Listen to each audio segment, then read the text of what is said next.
Kahit gaano pa kadami ang pera mo sa mundo, kung minamaliit mo ang kapwa mo, wala ka pa ring kwentang tao.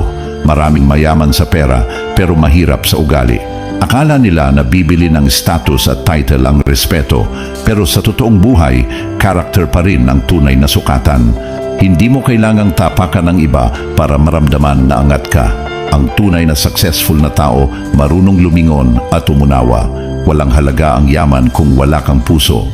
Minsan yung mga tahimik at simple pa ang mas may lalim. Hindi sila maingay sa achievements, pero dama mo ang respeto sa kilos at salita. Doon mo makikita kung sino talaga ang may class. Ang respeto ay libre, pero hindi lahat kayang ibigay. Hindi ito nakabase sa itsura, trabaho o estado sa buhay. Pantay-pantay lang tayo sa pagiging tao. Sa huli, hindi pera ang maaalala ng mga tao tungkol sa'yo, kundi kung paano mo sila trinato nung wala kang kailangang patunayan. Doon nasusukat ang tunay na yaman.